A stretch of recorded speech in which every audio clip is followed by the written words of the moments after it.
होली से पहले की केसरिया खुमारी को बीते 4 दिनों से ज्यादा हो गए हैं, लेकिन अभी तक ये तय नहीं हो पाया है कि यूपी का सीएम कौन होगा।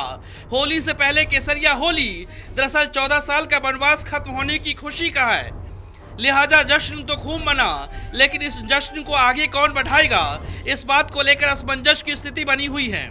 चर्चा दर चर्चा आम होती जा रही है, लेकिन अभी तक चर्चाओं पर विराम नहीं लग रहा है। वैसे वो खुशनसीब नेता कौन होगा जो सीएम का लड्डू खाएगा, इस बात को लेकर अटकलों का बाजार गर्म है।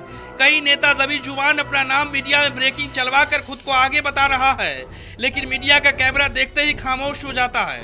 चर्चा तो ये भी है कि जो सीएम बनना चाहते थे उनको सीएम का चेहरा खोजने की जिम्मेदारी दी गई है। आप समझ गए होंगे चर्चा किस नेता की हो रही है। जिस बात को लेकर सब परेशान हैं, मंथन का दौर चल रहा है।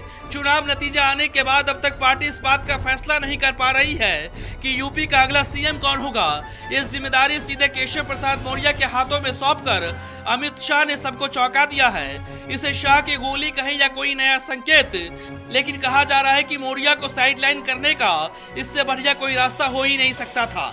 मौर्य ओबीसी के बड़े नेता माने जा रहे हैं, लेकिन सीएम के नाम पर किसी ब्राह्मण नेता के नाम पर मुहर लगाने की चर्चा चल रही है, लिहाजा मौर्य को ही सीएम ढूंढने की जिम्मेदारी दे दी गई है।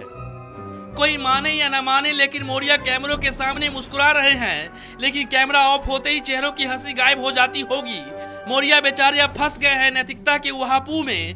पार्टी के अनुशासित और समर्पित कार्यकर्ताओं को बीजेपी के उस सिद्धांत की याद सताने लगी है जिसमें राष्ट्र पहले, पार्टी दूसरे और खुद को तीसरे नंबर पर रखा जाता है।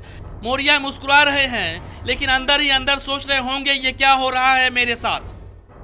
यूपी के सीएम के नाम के तौर पर राजनाथ सिंह, स्मृति ईरानी, योगी आदित्यनाथ, रामलाल, मनोज सिन्हा का नाम सबसे आगे है, तो क्या बीजेपी अंदर खाने ओबीसी नेता केशव प्रसाद मौर्य को साइडलाइन करके कोई ब्राह्मण नेता को सीएम बनाना चाहते हैं?